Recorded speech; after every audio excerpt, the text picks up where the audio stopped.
Imagine being 13 years old, standing on one of the biggest stages in America, performing just days after your father passes away, and choosing to sing anyway. That is exactly where our guest found herself nearly 10 years ago. I am super excited to have on Evie Clair, an AGT Top 10 finalist in Season 12 of America's Got Talent. She's a multi-platinum artist, a speaker, a wife, and a mother of two incredible children. And today we're going to be getting her story and what her life was like in the spotlight. Evie, welcome. How are you doing? Good. Thank you for having me. It's so fun. Yeah, absolutely. So, Evie, to start off, give us a brief history of who you are, what it is that you do. So I'm a singer and a songwriter. I've been a musician my whole life, basically. Music is a really big part of my family and part of growing up. And my mom started teaching me how to sing and play the piano when I was 2. And just music was always a huge, huge part of my life.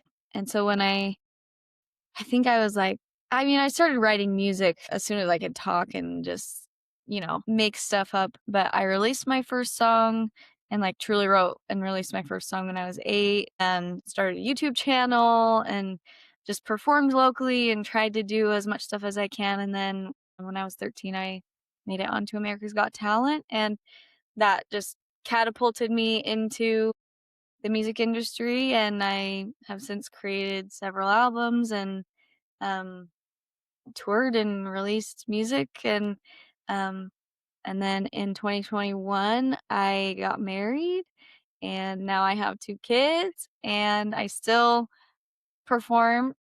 You might hear my little boy, he's just sitting next to me. He's 2 months right now, so 2 months old. Holy cow. yep, still a fresh little guy. But yeah, now I definitely don't perform live as much as I used to anymore just with family and everything, but I still write music. I was actually just working on a song right before this. No way. And, yeah, just releasing music and keeping up with people online, and I love doing things like this virtually as much as I can just to share the talent that I know that God gave me and the songs that He inspired me with the people that He's blessed to be in front of me. So, yeah, that's a quick rundown version, I guess. That's awesome. That's perfect. So you said you grew up in a very musical household, and Yeah. music has been a huge part of your life. What was music like in your home before anyone heard your voice? What was that atmosphere like that just drove that passion? It really was just a love for music. Claire is actually my middle name, and I go by Evie Clair as, my stage name, but it's my mom's middle name and her mom's middle name and her mom, so, No it's way. passed through generations and, through my great-great-grandma who was, on the radio in the '20s and stuff, and That's so awesome.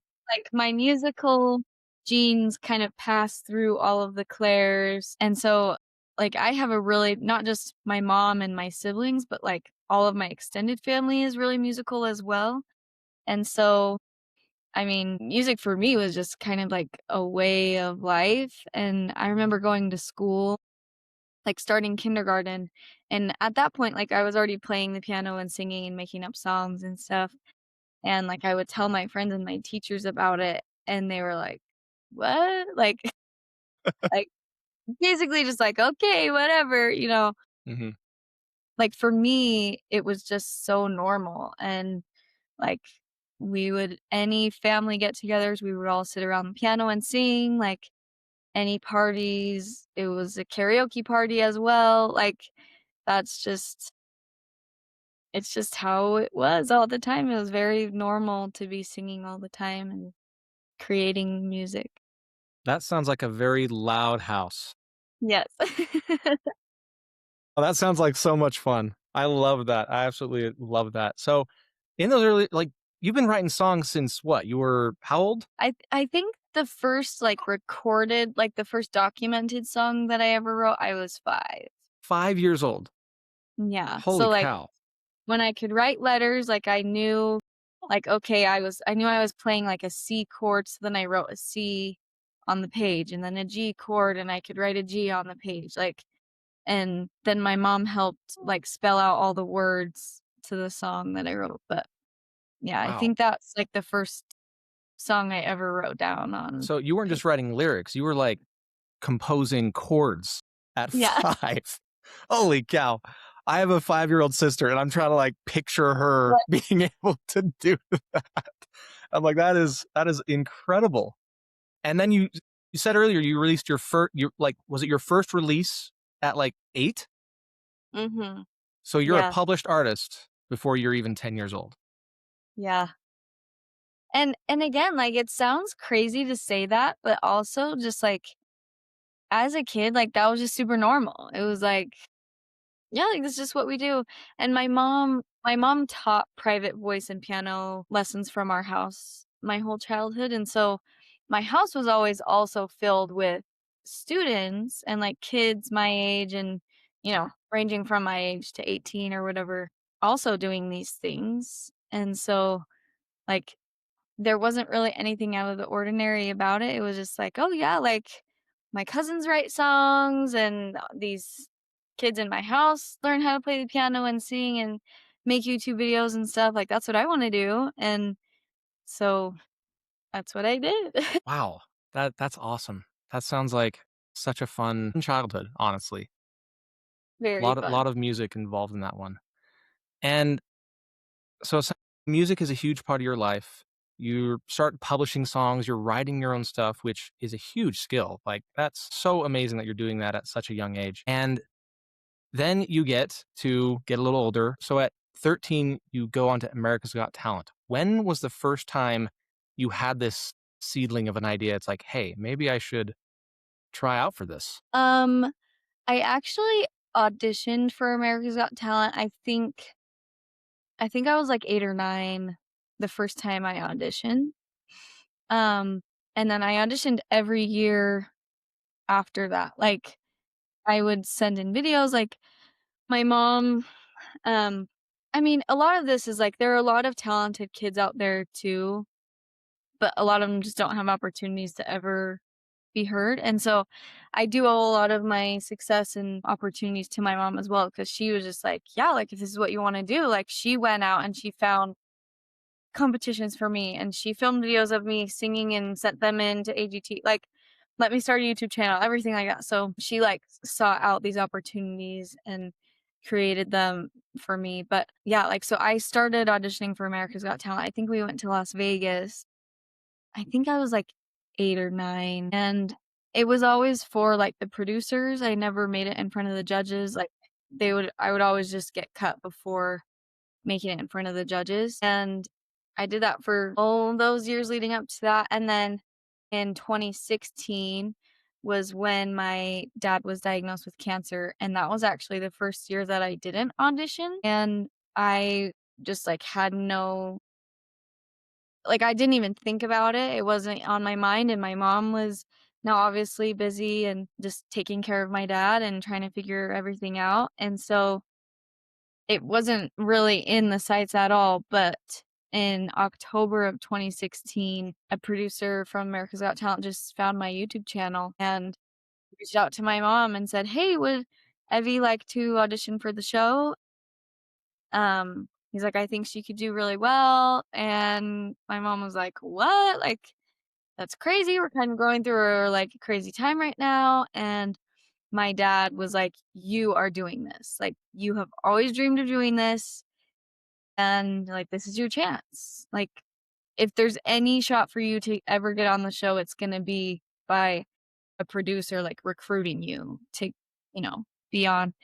And so I was like, "Okay." And so we did it, and, like, all my audition tapes would go through him just to, like, get approved, and then that's how I eventually ended up in front of the judges and just started making it through the rounds. Was It wasn't even planned at all, like, it was just Heavenly Father was like, "Okay, now's the time." A little We're bit of like, divine intervention "Okay." there.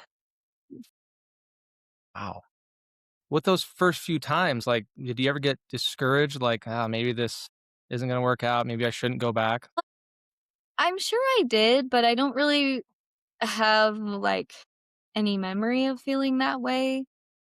Cause really for me, like, I up until I actually went on AGT and, like, even my experience with AGT, like, I just loved music, and I was really just doing it just to do it because I really, really enjoyed it, and, like, not making it on the show for all those years prior to when I did wasn't really discouraging because I still had a bunch of other opportunities. Like, it was like, "Okay, I didn't make it on the show, but, like, I'm still singing at a baptism this weekend, and I'm still singing in this other competition, and I'm still gonna make a video of this song that I really like," like, I was still doing everything, so I'm sure I did feel, like, bummed a little bit about it at the time, but yeah, I looking back, it's all Yeah. positive. I love that mindset. That is incredible, where you don't see it as like, "Ah, it's the end of the line, I'm never gonna make it work." You just looked at the other opportunities around you, and it was always pretty much one door closes and 3 more open. That's an Yeah. amazing mindset. That's awesome. Yeah, a lot of people can learn from that, like, it's not the end of the world, like, there will always be more opportunities. Yeah, I mean, washed up at 9 years old, didn't make it on America's Got Talent anywhere, not the end of the world. Yeah. That's Just that's a that's so cool. Awesome. So then you get to the big stage in front of I don't know how many thousands of people in that arena. What's going through your mind at that moment? uh, to be completely honest, I totally blacked out. Like, I truly do not have any memories in my brain, like, from my own perspective of my first audition. Like, everything that I remember is just, like when I think about it, it's like, "Wait, I'm just, like, remembering what I watched back on the cameras." Like, I can't really see any sort of picture in my brain from my own eyes because it was so scary. I Yeah, I was really nervous, and then I was notorious growing up for, yeah, I'm a great singer, I love to sing, I love music, but I was very bad at, like, being interviewed, talking, just I would just ramble on and just, like, go off in a million different directions, and so it was something that we, like, really tried to work on, and so that's the part that I was most nervous for. I was like, "Oh my gosh, I have to go out there and, like, talk to them in front of all these people." Like, I wasn't really too nervous to sing. It was more just, like, they were gonna ask me questions and, like, what if I start saying something stupid? Like, that was where more of my fear came, and I know that I did say some stupid stuff, but they cut it all out, so it's okay. I just watched that first audition before this, and like it was like those awkward things where it's like, oh yeah, I come from a small town. There's lots of prisons, and Yeah, I was like, but just in that moment, like you could tell it's this little 13-year-old girl, and instantly, I think in that moment, you just charmed everybody in that whole audience, and then you "It's started, me." yeah. And it's what it started off so just innocent and fun, and then it got real when you talked about kind of why you were there and what your family was going through. And then you ended you saying, was it Arms Mhm. by Christina Perry? Yeah, Christina Perry. So that's a I mean, that kind of an audition is such a big deal. I mean, I know in my own experience auditioning, trying to find the right audition song is probably the hardest part of the whole process. That's true. So why that song? So when the producer from America's Got Talent reached out to us in October of 2016, that was the start of, like, we just started going through songs. I probably sent in, I don't know, 50 or more different songs, um, and I didn't actually go in front of the judges until March of 2017, so about 6 months of just, like, working and picking the song and trying to figure it out. Um, I remember it was in January. It was the first week of January of 2017, and at that point, like, my dad had been going through treatments for a little while, and, like, at first they started working, like, we thought they were working, that he was getting better, but then they just like, it just kinda stopped working, and he started to decline. Sorry, little buddy. And the treatments, progressively got harder for him, and so, I mean, I talked about this in my audition, but he would ask me to sing to him at night to, like, help him to just, like, relax and be able to fall asleep because he was just in pain and from the chemo, and he was just uncomfortable. And that night, I was feeling really discouraged about the whole AGT thing because I had sent in all these videos and it was just one after another. The producer was like, "No, this isn't the song. Like, if I'm gonna put you out there, like, I want you to go all the way to the end. And that means picking the right song." And I was just like, "I don't know, like, what is the right song? Like, how do you know, what that is?" And I remember sitting in my dad's room and singing to him, and I just had the thought to myself, like, you know, I'm gonna get emotional, but I just had the thought, like, if Heavenly Father gave me my voice simply just to be able to do this right now, just to be able to sing to my dad so that he can feel a little bit of peace to fall asleep at night while he's going through these treatments, then it's worth it. Like, I don't need to go on the show. I don't need to do anything. Like, this is it. Like, this is all that I need. And I sang, and the song Arms by Christina Perry just came into my head. And that was the first night I had ever sung it to him. I was just like, "Oh, like, what are some songs that I used to sing when I was little or songs that I like?" And I was like, "Oh, Arms." And I started singing what I could remember of the song. Um, when I, figured he was asleep, I went downstairs to my mom because she was like, "After you're done singing with dad, you gotta come down and we just gotta pick one more song, send another video tonight to your producer." And I was like, "Okay." So I went downstairs and I was like, "What about Arms by Christina Perry?" Like, I just sang that one to dad, just came to my head. And so we just made a video right there. I was in my pajamas already. It was like 10 or 11 o'clock at night. I just sang one take of it and we sent it to him. And he was like, "Yes, this is the song. I will forward this video on to all the executive people and get it approved and get all the rights and whatever that we need. Like, you're going on the show and you're singing this song." And I was like, "Okay, sounds good." And then it became a special song, like, to sing for my dad.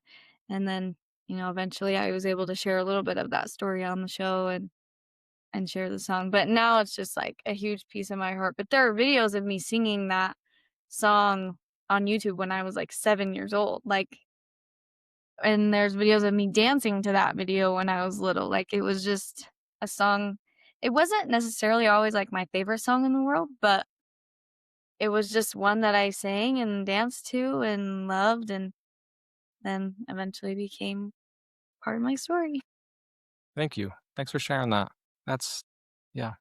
I'm debating right now with, like, how emotional I wanna get here because with a lot of the videos that I've now watched and a lot of the stuff that I've seen, a lot of it revolves around your dad as your inspiration for a lot of stuff that you're doing, and he sounds like a pretty incredible guy, and so I kinda wanna get to know him.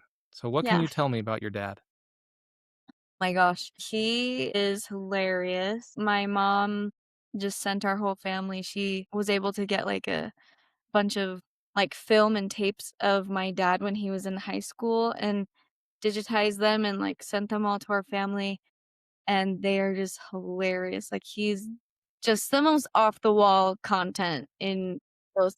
But one thing that I always admired about my dad was no matter who he was talking to, he was always able to make people feel like they were on the same level as him. Like, he could just talk to anybody and make them feel important and just seen by him just through sitting and talking with him. And, like, to me, that's how I imagine Christ, like how it feels talking to Christ, just like sitting and talking and like asking questions and just being able to like feel like you matter to this person that maybe like he could do this with strangers like and it was just really amazing to me and um he was for most of my life growing up he was a high school teacher. He taught math and science to emotionally disabled high school students. Um, and so he worked with a lot of kids that had a lot of troubles and I mean, talking to any of them, you just know that he like was the reason that they made it through high school. Like he just was able to help people feel so special and just like you can do anything that you want to do. Like just do it and keep going. And he was a wrestler in high school and he coached wrestling at the high school that he taught at in Arizona, and so he was super, super tough. One time, he came home after wrestling practice, and I heard the garage door open, so I was like, "Oh, Dad's home," and we, like, walk over to where he would come into the house, and the door just, like, flings open, but, like, he wasn't standing there. I was like, "What?" And then I just see him hop up and, like, catch himself in the frame of the door, and he just has a huge ice pack wrapped around his knee, and we're like, "What's going on?" And he was like, "I hurt myself really bad at wrestling practice today." He was, like, trying to show them a move or something, and he ended Oof. up he tore his AC at Oh, wrestling practice and just drove himself home, and he just, like, caught himself in the door, and he was just laughing, like, when he was so, so tough, but when he felt pain, he would just laugh, and he was just, like, laughing to the point of tears, and I'm like, what is happening right now?" And my mom took him to the doctor. Yeah, crazy, but just a very, very tough guy. So same thing when he was going through all of his treatments. He just I mean, really for the most part, he tried to just maintain his same demeanor and, um, like, just cheerful attitude about life, and I really appreciated that. I mean, honestly, for me, and I think a lot of my siblings felt this way as well, was like none of us thought that he was going to die. Like we all were like, yeah, like he'll probably have to go through this for a few years and like it's hard and it's gonna probably get harder, but like he'll be okay and he'll make it through. And we all like fully believed that. It was I mean, and for me it was like the moment in the hospital room and I was like, they he was on life support and we prayed as a family and decided like, we're gonna pull the plug basically and if it's God's will that he'll stay here, then he will, and if he needs to go home, then he will. And we were all just like, okay, let's do it. Like we're gonna unplug all the machines and he's just gonna wake up. And I was like fully expecting that. I'm like, all these doctors have been telling us that like he's, not gonna make it. And I'm just like, we'll show them. Like God will show them that he is all powerful and he can heal my dad. And I was like, this is the moment.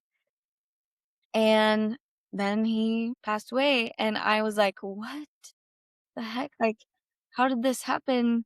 And I was just so confused because my dad was so tough and just like strong all the time. And like, I knew he was hurting and that it was a hard time for him, but like, he'd also just had so much faith and just like resilience about him that it was like nothing can take down dad. Like he's Superman. He's gonna climb every mountain in front of him. And, over the years that was a really hard time for me after that happened and I was just really confused and angry at God for a while of just like what happened to this plan that we had. Um but then after, I came to terms with everything and built my relationship more with Christ. I've found peace in knowing that, like, that was God's plan and that, all of those promptings that I felt of, like, my dad's gonna be okay, everything is taken care of, like, that's all still true, and I know I'm gonna see my dad again. I know that he can watch over me and that he can be with me sometimes, but I also know that he's probably really busy and that he's doing a lot of work on the other side and that he's still the same person that he was, but just a million times better, and I'm so excited to see him again, and it's still sad, and I still miss him and, like, wish that my kids could experience knowing him, but, like, as long as I talk about him and just, like, keep him alive through my stories and pictures, like, I show my kids videos and pictures of him, and they all know Grandpa Amos. I just named my son after him, like, just things like that. I can still keep him alive and a part of our family, just help them realize how great their grandpa was too. Thank you. Thanks for sharing that. And all this stuff was happening, like, you're in the hospital room doing all this stuff in the middle of America's Got Talent, like, this is Yeah. all happening during that whole time. And was it did it ha what did he pass away the day after, the day before of the The finale, he passed away right the day or, like, a couple days after Okay, the finals. okay. So like, there were 4 or 3 live shows that I was on, and the quarterfinals was the last show that he was able to watch, like, he was conscious and he was able to watch me perform, but it was just from a hotel room or from the Mhm. hospital room, and then just before I performed at the semifinals, we got a call that was like, "You need to come back right now, like, we've just put him on life support," and he was in Arizona and we were in California Oh, wow. doing the show, and so I was like, "Okay, like, we gotta go." Um, like, we prayed about it, and my mom we all felt like, "No, I just need to stay and perform, and then we'll go home and, like, everything will be okay." Like, and so I think that also contributed to, like, he's not gonna die, like, everything will be fine, because we both just felt really strongly like, "No, like, this is what I'm supposed to do. I'm supposed to stay here, finish what I started." Um, so yeah, I performed, and then AGT got me, like, they rebooked my flight to be, like, right after the show, and we went home and saw my dad, and, like, I remember all my family, like, all my extended family and everything came to the hospital that night and said their goodbyes, basically. I mean, it was, and I remember one of my cousins had posted, like, "I had to say goodbye to my uncle tonight, like, it was so hard," and I was like and I got mad at her. I was like, "You have no faith, like, he's not gonna die. Take that post down right now, like, that's so why would you post that?" Like, I was mad at her, and the next day I went to school. I was like, "He's gonna be fine." I went to school and I just got a call. I was in English class and I just got a call that was like, "Hey, your grandma's here to pick you up." And my teacher, when she got the call, like, Evie needs to leave, she started crying. And, like, she came to me in the class and was, like, holding back tears and was like, "Evie, your grandparents are here to pick you up to bring me to the hospital." And I was just like, the whole class knew what was happening, but I was just like, "You guys are so, like, dramatic." Like, I was like, "He's not gonna die." But yeah, and then that was when we went to the hospital and everything happened, and I was just like, "Oh my gosh, what is going on right now?" And I told my mom afterwards, like, "I am not going back to America's Got Talent. Like, I can't do this. This is not what was supposed to happen." I thought, like, I'm gonna go on the show, everyone's gonna see him get sick, and then he'll be healed, and it will be like, I'll be able to bear my testimony that I know that it was God that healed him, and, like, we'll be this great example of a miracle, and that's how God will use me. and, like, why I'm on the show right now. And so when that happened, I was like, "I can't go back, like, what am I gonna tell them that, you know, well, it was all for nothing?" Like, I was just, like, really confused, and I told my mom, like, "You have to be there 10 days before the show to, like, get the set ready and choose your songs and costumes and everything." And so, like, it was time for me to go back to the show, but I was like, "No, I'm not going." And my mom just told them, like, "We just need some time, but she'll come back." And they were like, "Okay, sounds good. We'll just start prepping things without you, and, like, we'll see you when you get here." And I didn't know about that, and it wasn't until my dad's funeral that my brother spoke, and he talked about my dad's wrestling and how tough he was, and he talked about how when he would coach his kids, he would never get mad at them for losing a match. He would only get upset when they gave up on the mat. He would know, like, as soon as you stop trying to get off your back and you just let them pin you, like, that's when he would get upset at his kids. And then he tied it into, that's how he raised us. And I remember my brother saying that my dad didn't raise quitters for kids. And I just kind of, like, looked over at my mom, and she just kinda looked over at me, and I was just like, "Oh my gosh, I can't believe I'm gonna do this." But I told her, I was like, "I'll go back and I'll finish the show." And so when I got there, when I went back, it was just I didn't wanna do the interviews. I was like, "Everyone's gonna just ask me questions, I'm gonna just sit there and cry." Like, what am I s I don't wanna do interviews the week after my dad died, you know? Mm. And, and that's exactly what happened. Like, I went in and did interviews, and I would just run out of them crying and say, "I don't wanna finish." And then my mom would say, "Your dad didn't raise quitter for good." And I'm like, "Oh my gosh, like, this is gonna be held against me my whole life." Then I'd go back and I'd finish the interview and everything, but I it actually was everyone was super nice when I went back, and, um like, mostly everyone just kind of treated me the same as they did before, which is really what I needed and what I really appreciated. I was like, I didn't want to be like, "Oh, Evie, like, we're so sorry," as soon as I see like, I just wanna have a normal time and for people to treat me like they did before, and for the most part, everyone did, which is what I think, like, why I was able to finish and get through. And at the last time, they just said, like, "What song do you wanna sing?" Any song you want, because before it was, like, a whole process of, like, they'd suggest some songs, we'd suggest some songs, try them through in front of the producers, and we'd eventually come to one, and they just said, "What do you wanna sing? Any song in the world, we'll get the rights. We'll make it happen." And I said, "What a Wonderful World." Mm. So that was the one song that my dad would sing. He was a terrible singer, couldn't use a bone in his body whatsoever, but at any karaoke party or anything, he would get up and sing "What a Wonderful World."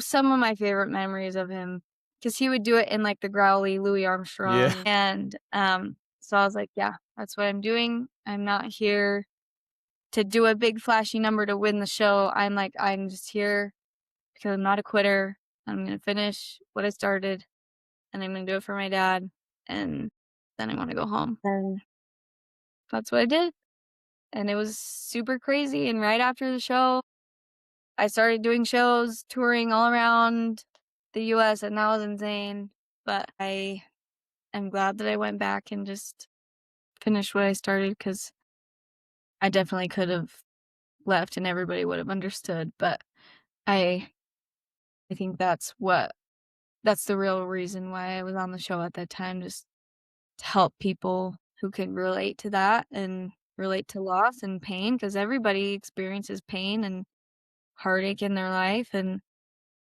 just to help people realize that they weren't alone, and that everything's gonna be okay. Even if it sucks, it's gonna be okay. And maybe we don't understand everything right now, but we just gotta keep going, and eventually everything works out. Now I'm really happy, and I found a lot of joy and fulfillment in my life, and I have a relationship with the Savior that I definitely would not have had if it weren't for that experience, and so, as hard as it was, I'm really grateful for those experiences. You get one last lesson from your dad, and it's don't quit. Yes, And dang it. I yeah, he's gonna haunt you with that for the rest of your life. Yes. That's wow, thank you so much for sharing that. That's an incredible story.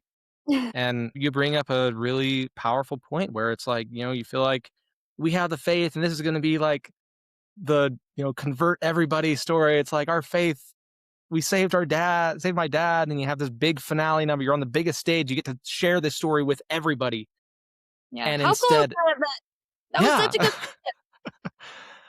I would argue that the story that, at least from what people needed, I think that's exactly what so many people probably needed to see, is that I mean, you had this opportunity to be in front of millions of people watching. They're following your story. They're probably right there with you, like wondering what's happening. And then to Yeah, have that be kind of the end of that line with, honestly, I think that's one of the one I watched. What a Wonderful World. I think that's my favorite one that you did. And it's just, oh, thank it's you. so pretty. It was a perfect arrangement for that. And because I know, there's a lot of people who do see the struggle. And I think, you know, I remember hearing from a bunch of people who've always often told me, it's like it's easy to have faith when things are going right, but true faith is when things are going wrong, or at least So what you think is wrong. yeah, And I mean, I know I've experienced a lot of some similar things with death in my family, with cancer, and it's tough. It is terrible. so tough, especially because when you feel like, like, where are the miracles? Like, we need to have these miracles with us. Where are they at? And oftentimes the biggest miracles come afterwards, and you start to see more in those ways. You have when you have someone on the other side of the veil, it's a little thinner, and you start to see things a little more clearly. It's But very true. yeah, thank you. I just had the thought that, like, of this great plan that I had of, God healing my dad on the biggest stage in the world. I just thought about, like, how God has done lots and lots of great miracles. I mean, he himself was resurrected, like, he came back to life. Like, what greater miracle is there than that? But there are lots of people that don't believe in him still, Yeah, Like, even having witnesses through great miracles, that's not always what converts. I mean, he parted the Red Sea, he can move mountains, do all these things, but there's always ways that people can justify things, and I think it's through, for me, at least in my life, like, I know that there have been lots of amazing miracles that have happened, but the most changing experiences of my life and the experiences that brought me the closest to the Savior were through the times when I was the lowest, and just that I was completely down in the dumps, like, because it's like the healthy need no physician and things. It's like I didn't need a relationship with my Savior before I lost my dad. Everything was great. I had a great life. Like, I mean, I was a kid and sometimes things go wrong as a kid, but, like, really for the most part, I hadn't gone through anything truly difficult in my life, and so when that happened, it was like, "Holy cow," like, I am recognizing now that the only way that I'm going to make it through this is if I cling on to the Savior. Like, he's the only way, because I felt the feelings of just being completely alone, and I think that's what so many people in the world feel, especially right now in our day and age. Like, loneliness is the most, like, I think that is the message that I was meant to share. It's not that God can cure cancer. Like, as much as I believe that he can, he doesn't for a lot of people. A lot of people suffer with cancer and they die. A lot of people suffer with cancer and they get better, which is awesome. But I think most people can relate to being lonely and going through something hard and feeling like they're the only one going through that. And I think that's the real reason God gave me those experiences of just going through something hard and then being able to help other people realize they're not alone. It hasn't all been sunshine and rainbows since then, so I figured that out, and it's like, "Oh, now I have this perfect testimony that I know I'm never alone and that the Savior's by me." Like, things are still really hard, and having kids is super hard. Being mom is like, holy cow. Um, and a lot of time like, there are still a lot of times in my life where I'm like, "Oh my gosh, I can't do this. How do people do this?" And, like, I'm the only one that doesn't know what they're doing. Like, I'm such a bad mom, like, you have all those things go through your head, even with everything that I can testify and that I know is true. It's like, how do I still falter at times and believe that I'm alone? And then it's just because that's how life works and how our brains work and how the adversary works. He wants us to drag us down and make us feel miserable and by ourselves.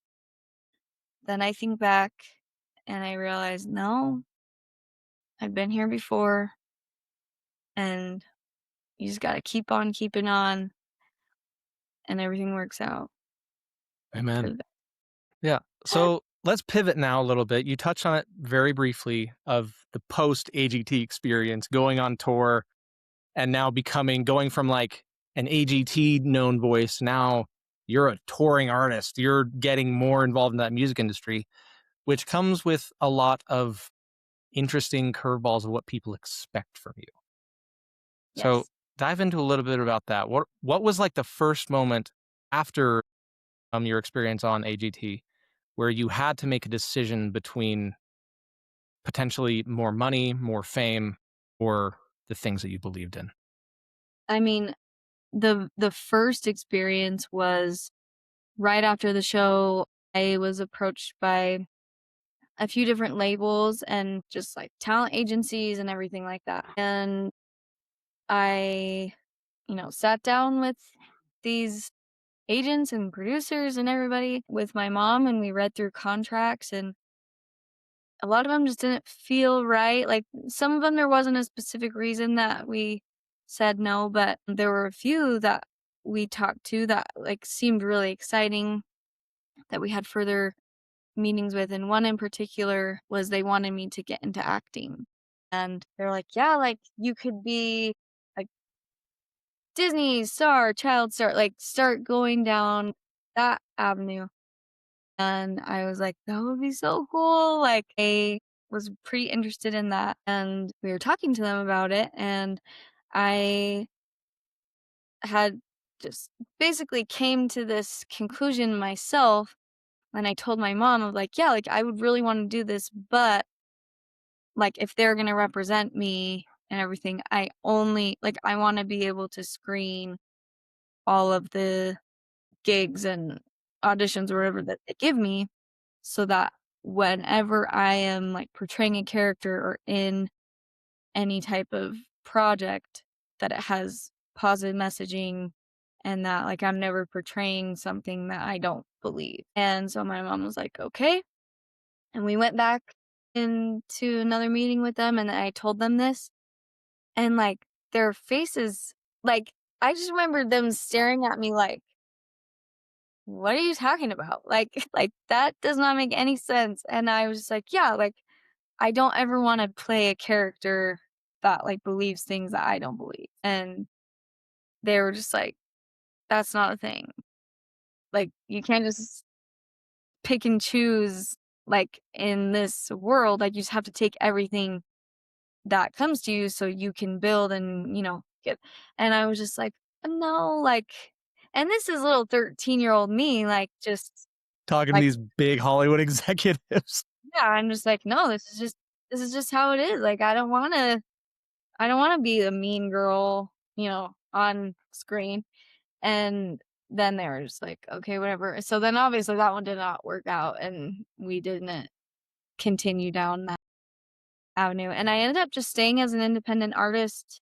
I'm still an independent I've always have been because that was just kinda my experience with every avenue that I went down. Just the idea of, like, giving up my agency, essentially. Like, would sign away all of my right to choose to do things, like, and that just didn't feel right to me, especially, again, in the day and age that we live in where it's like, I just got 100,000 followers just from being on an episode of a TV show. Like, if I just keep posting and keep doing what I'm doing and, like, I already have a producer that where I go and record music, like, I had been recording music, and it's like, I already have the setup, like, I'm just gonna keep doing what I'm doing. People were approaching me with gigs, and I was like, I don't feel good about giving up my right to choose to do things and potentially getting into the weeds of being asked to do things that I don't agree with and not being able to say no, you know? I mean, because even on AGT, like after the show ended for a few months, I was still signed with them and they had to approve every concert that I did and every appearance that I made. And I wasn't allowed to do church stuff. Like I wasn't allowed to do any firesides or anything for that first little bit after the show. And so it was just after that contract ended, it was 2018, then that's when I started doing firesides and stuff when I was completely independent and not signed to them anymore. Yeah, kind of just crazy looking back. Like, I had all these opportunities. Like, I could have been, I mean, who knows what could have happened? You really don't know, but um, just again, like that, the Lord takes care of everything as long as we just follow Him and do what we feel is right and have the Spirit with us, then everything's worked out how it was supposed to. And Yeah. I know that. So, say for a moment, like if I'm okay, I'm someone who in your similar situation as you. I'm on either like American Idol, The Voice, AGT.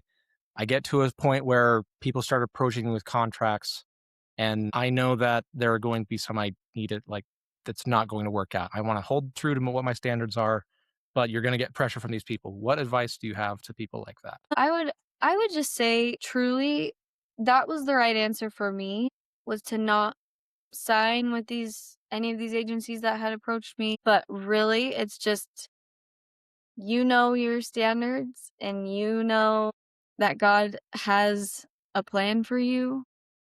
And so as long as you have the Spirit, He will not let you go down the wrong path.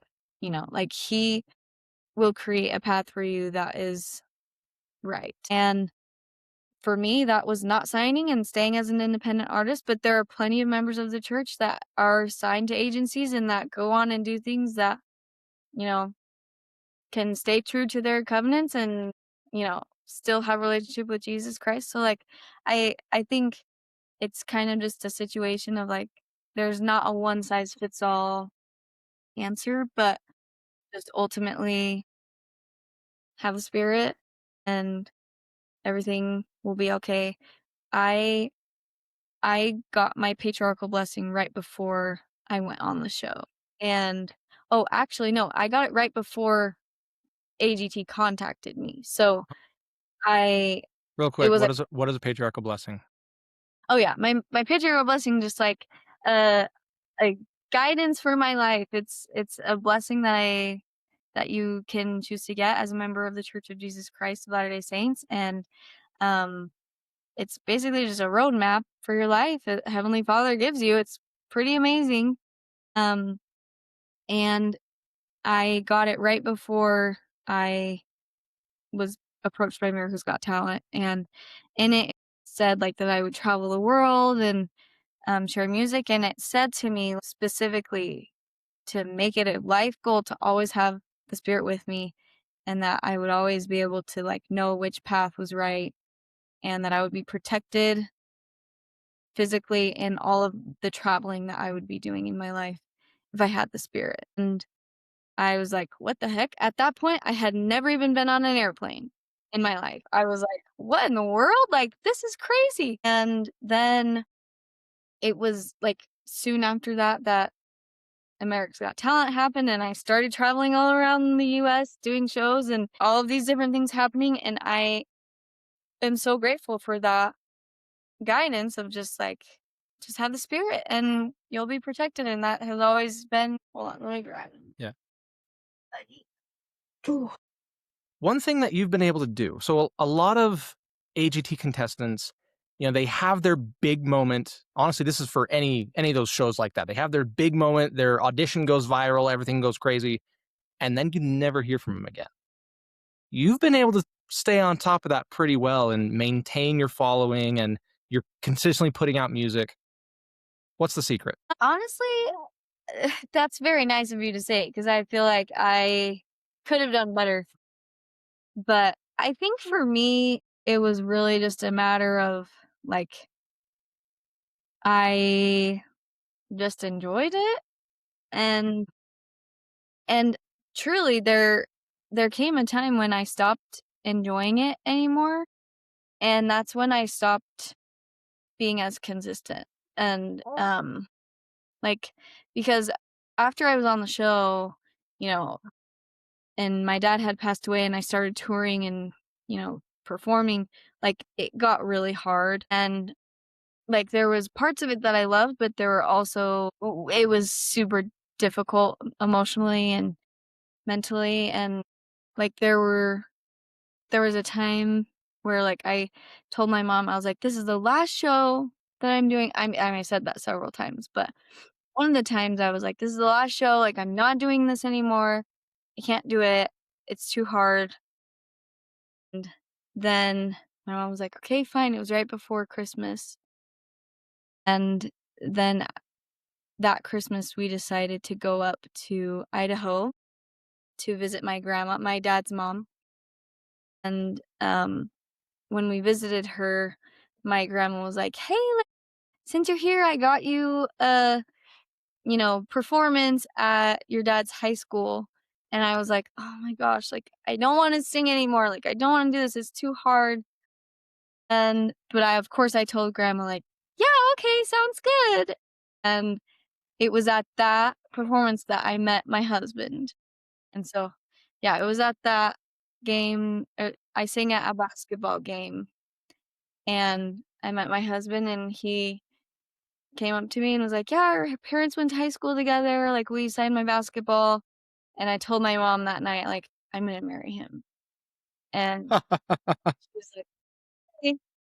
And I was in 8th grade. I had just barely Wow. turned 14 when that So this was happened. like a year later after AGT. This is like It was just a couple months a later, couple like, months later. a couple months after AGT. Wow.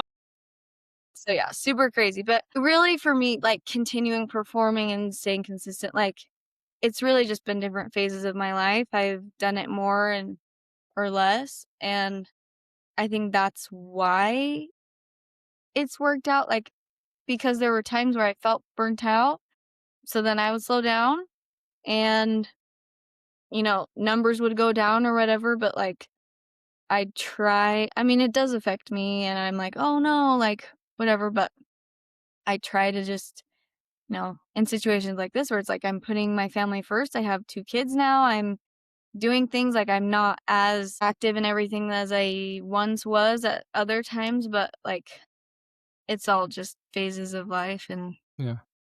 make it work. Yeah.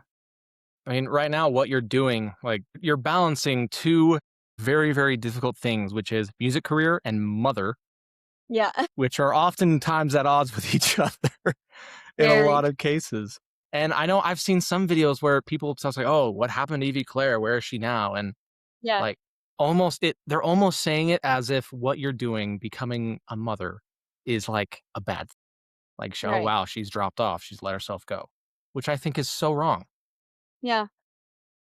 Yeah. So like, in that situation where it is balancing between what you do with music and being a mom, what do you do? So I got married in 2021 and I had my daughter in 2023. And there was a show that I had booked in 2020, but because of COVID, like they kept Mhm. pushing it out and pushing it out. And in 2022, they said, like, okay, like we're just pushing it out to 2023 and COVID for sure will be gone by then. And like we can gather together. Like they didn't want to have it be small. And so I was like, sure, whatever. Like I'll book that far ahead. Like I'm not doing anything. But then I ended up having my daughter, and she was 5 weeks old when that concert was happening, and it was just insane, like, the shift in my brain that happened after I had my daughter of, like, I love performing, and there is, like, this high that comes just from performing and singing, like, I just love it so much, but it's just nothing compared to meeting your child and to, like, having a baby look at you and it's just like, "That's my baby." Like, this is the craziest thing in the world. And I at that concert, I was just going around people the whole time of, like, whenever people would be like, "Oh, like, you're so cool, like, can we get a picture with you?" Whatever, whatever, I'd be like, "You think this is cool? Like, you should be a mom one day.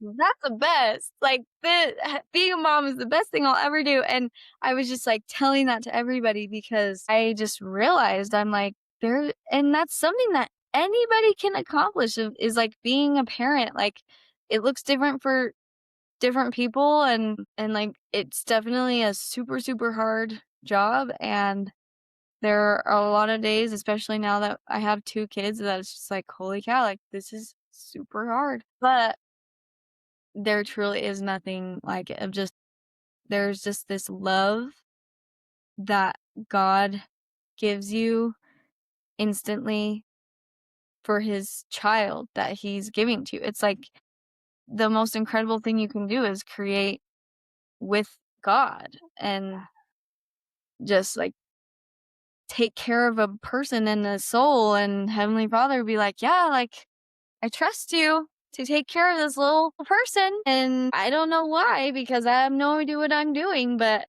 we're just making it work." It's really the best. Like, it is hard to balance, but it's also just something that I include my children in my music too, and, like, I'm at home and I'm writing songs and my daughter's sitting at the piano with me banging on the keys, like, and we just make it work, and it brings a lot of joy, and like I said, like, I grew up in a home that was just always playing music, and I want that for my kids, and I want them to know that, like, if they wanna do music, that they can, and I'll help them in all the ways that I know how to like, if that's what they wanna do, then they can do it, it's possible.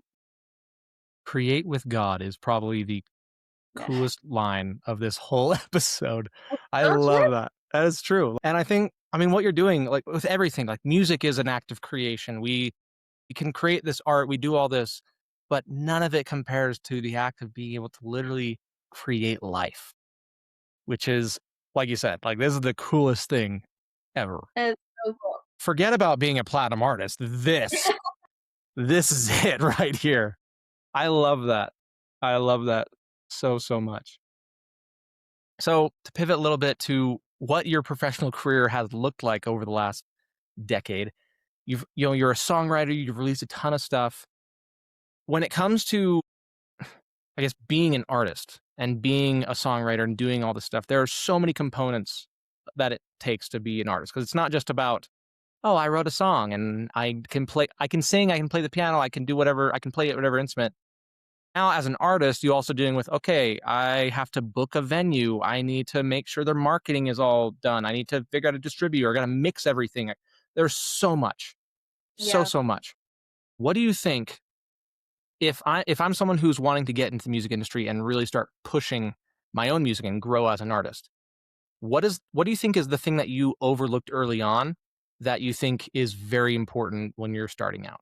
Because I started so young and had a lot of success super young, something that I didn't realize that my mom was doing, that, like, after then we shifted after I turned 18, got married, doing everything by myself.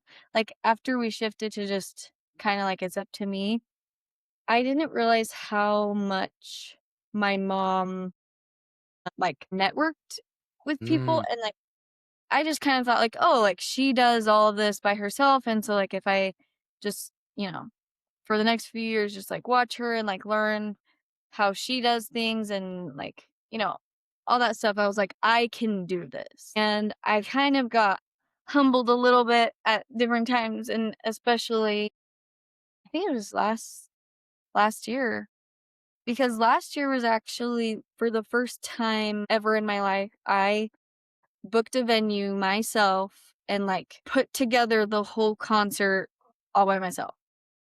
Because before that, it was always, like, people would reach out to me and, like, book me for events and just pay me, and I just have to show up and perform or, like, some variation of that, and, like, there were lots of other people helping out, but, like, I was like, "Oh, like, I want to do a concert." So, I was like, "Yeah, I'm just gonna book a venue, I'm gonna get a band together, we're gonna do stuff," and that was so hard, and I made so many mistakes, and it did not really turn out how I wanted it to.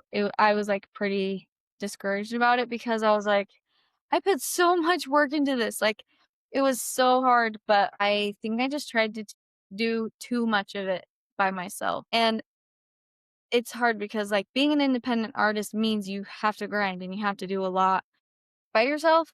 mhm, But my advice would just be, like, don't do everything by yourself. Like, you can't wear all of the hats and be 100% under all of those hats. Like, mhm, you can maybe do a lot of things, like, maybe you can play a lot of instruments and, like, you can create your whole track or you know how to mix and master, like, you can create your song, whatever, and there are lots of tools out there and lots of things that make it possible to be an independent musician, but it only gets better when you collaborate with people and when you let people help you and you get the wisdom of other people in your craft and, like, you all raise each other up by working together, and that's definitely something that I just kind of took advantage of, I guess, when I was younger when yeah, it was all being done for me and I was 10 and I just had to show up, like, I just I just got in the car and my mom drove me where I needed to go and I just show up and sang. So, yeah. Just yeah, just don't try to do everything by yourself. yeah. It's one thing to be like the creator and write music and do all that stuff. It's another thing to make it Be the work, I guess. Yeah. Yeah. Put on live events, book concerts. You have to be pretty much. I'm a singer songwriter, but also I'm a booking agent and a mixer and a distributor, and you're Yeah. doing all these things. Yeah, And it's content. Oh my gosh. yeah. Like, Yeah. there's a ton. Like right now, with what I do in my line of work is like music marketing. So like to be an independent artist, it's pretty much you're running your own little small business, and it takes so much more people than you think it will. Yeah. Well, seems like you need to get back to your mom duties. He's So just it's wiggly. he's just wiggly. Doesn't wanna nap. Thank you so much for coming on to this show. I think it's been so great to get to know you and get to know your story and meet you. You've given you have an incredible story. And I think it's one that has resonated with it's what resonates with so many people and why people want to listen to your stuff. So I'll Thank you. end with two things. First, what do you have coming up? Is there anything that people can go to or listen to that you have that's coming out soon? I am currently working on another album, and so Is that a just soft launch? watching out for that. Yeah, I will see. I I have a bunch of projects going on, and I'm just like, I just need to pick one and finish it so I can get it out. So that, because I just have too many projects and ideas happening at one time. But I decided officially that I'm gonna work on my album first, finish Nice. that, and then I'll finish all my other projects next. But um I just released a new song this year called Sunshine Through Your Ghost. Mm, And um and that has been one of I think the song that I've created that I'm most proud of. Just a very close to my heart song, and I know it's touched a lot of people, and just everything about it, like just the way that it came about and the way it came to life, I am just really proud of that song. And so that's out, and then there's also a piano version of it, like a stripped down version of it. But yeah. for anyone who is basically looking at to get into a music career and is worried about having to choose between values versus success, what would you tell them success actually means? Yeah, I mean, that was gonna be when you started asking the question, I was like, "Come on, what's real success here?" I think for me, it's like you could look at my life and you could think like, "Oh, like she could have gone so far," or whatever, but it's like this is success. Like I'm Create so with happy. God.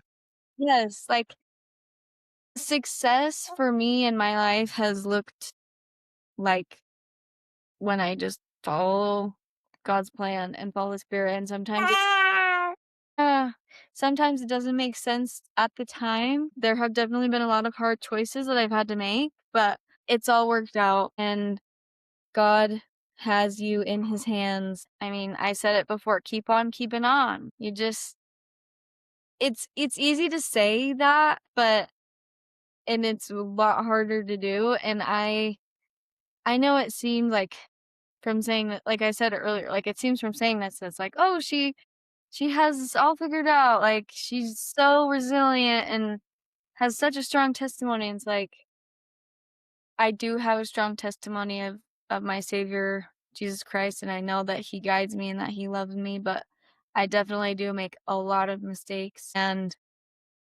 have a lot of my own struggles, and it's super, super hard at times. But I would say there is opposition in all things. And so with the hard times that come, just know that that means there is a promise for an equally amazing, wonderful, great time in your future. And you just can hope for that. And um, God has plans in store for us that are way brighter than we could imagine, that we could come up with for ourselves. And so as long as you choose Him and keep him at the center of your life, you'll find the most joy and success and happiness. Thank you. Real quick before we go, Evie made a post back in December.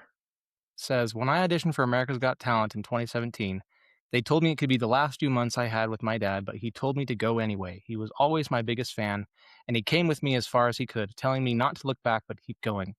I made it to the finals, and he kept cheering from heaven. We all have people we wish could be with us in our brightest moments. As thrilling as it was to make it to the top 10 of America's Got Talent as a 13-year-old, I wish my dad could have made it there too. I'm grateful I believe in a loving God that even through tragedy can create light, and for the faith in a Savior who has already saved us all from death. I'll see my dad again. This song is my testimony of that fact and the grief that will always live in my heart. It's for all of us." And then Sunshine Through Your Ghost, what she released on January 1st. So go give that a listen. She's apparently got an album coming out too, so stay tuned for that. Evie, thank you so much for coming on here. This has been fantastic. And also, what's his name? Val, you too, buddy. Thanks for joining us. But yeah, thank you so much.